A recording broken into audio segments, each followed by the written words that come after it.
नमस्कार दोस्तों, जय माता दी। स्वागत है आपके अपने भक्ति जीवन चैनल में, जहां हर सांस में बसती है माँ दुर्गा की भक्ति। आज के इस पावन अध्याय में जानेंगे हनुमान जी शक्तिहीन कैसे हुए और किसने उन्हें शक्तिहीन किया। यह वीडियो उन सभी भक्तों को समर्पित है जो हनुमान जी से अटूट प्रेम करते हैं। दोस्तों, इस अध्याय का उद्देश्य बहुत निर्मल और प्रेरणादायक है, जो हमें सिखाता है कि एक साधक का असली कर्तव्य है क्या। यह साधक का अर्थ केवल साधु या तपस्वी नहीं, हर वह व्यक्ति साधक है जो अपने कर्तव्यों का, अपनी शक्तियों का सही पालन करते हुए जीवन का निर्वाह करता है। हमारा आपसे निवेदन है, इस आध्यात्मिक यात्रा का हिस्सा बने। अब चलिए इस मंगलमय अध्याय को आरंभ करते हैं। जय श्री राम। पवन पुत्र हनुमान की जय। अध्याय 1, महाबली हनुमान कैसे हुए शक्तिहीन। दोस्तों, जब स्वयं महाबली हनुमान अपनी शक्ति भूल सकते हैं, तो हम साधकों की क्या मजाल। यह प्रसंग हनुमान जी के बचपन काल का है, जब वह अत्यंत चंचल और असीम दिव्य शक्तियों के स्वामी थे। देवताओं के वरदान से भरपूर असीम बल, असीम गति और आकाश में उड़ने की अद्भुत क्षमता के स्वामी थे। लेकिन बालपन में शक्ति के साथ थोड़ी शरारत तो आती ही है।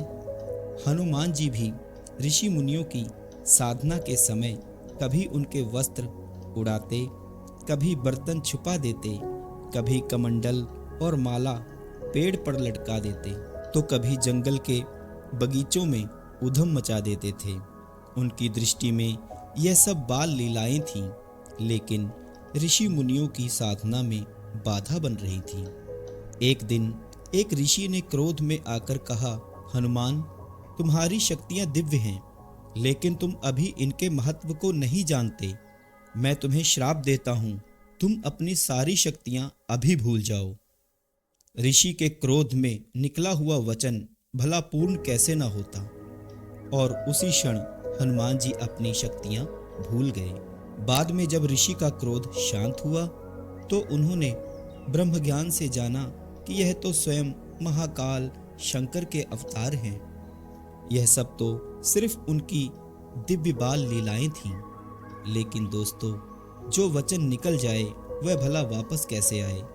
ऋषि ने कहा, मैं श्राप तो वापस नहीं ले सकता, लेकिन उपाय बता सकता हूँ। जब कोई तुम्हारी शक्तियाँ और तुम्हारे सामर्थ्य को, तुम्हारे चरित्र का तुम्हारे सामने स्मरण कराएगा, तो तुम्हारी सभी शक्तियाँ स्वयं जाग जाएंगी और तुम संसार में महाबली कहलाओगे।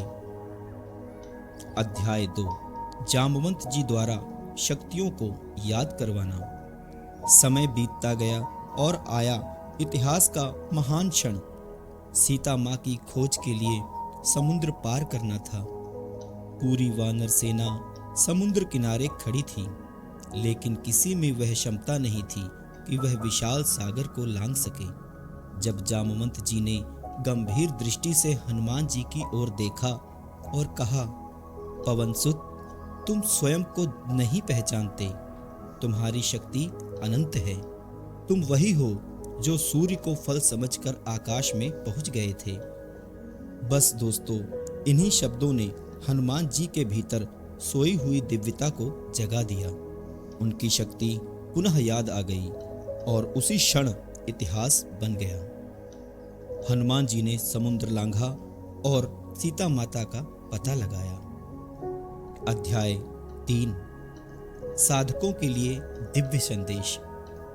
इस पूरी कथा में हम साधकों के लिए एक गहरा संदेश छिपा है। जब स्वयं महाबली हनुमान अपनी शक्तियां भूल सकते हैं, तो हम साधक भी अपनी शक्ति कभी कभी भूल ही जाते हैं। जब शक्ति का गलत उपयोग हो जाए, अहंकारवश मन अनियंत्रित हो जाए, तो साधना की शक्ति धीरे धीरे क्षीण होने लगती है। इसीलिए साधक को चाहिए अपनी शक्ति का सही उपयोग करे, संयम और मर्यादा का पालन करें। दोस्तों, इस भक्तिमय अध्याय का कोई अंत नहीं है। ना ही संभव है। हरि अनंत हरि कथा अनंता, कहा ही सुने बहु विधि सब संता। यदि इस अध्याय को कहते समय मुझसे कोई भूल हो गई हो तो आप सब और परमपिता परमात्मा मुझे क्षमा करें। जय माता की। फिर मिलेंगे भक्ति जीवन के अगले अध्याय में। तब तक माँ का स्मरण करते रहिए, भक्ति से जुड़े रहिए। जय माता की। जय श्री राम। जय महाबली हनुमान।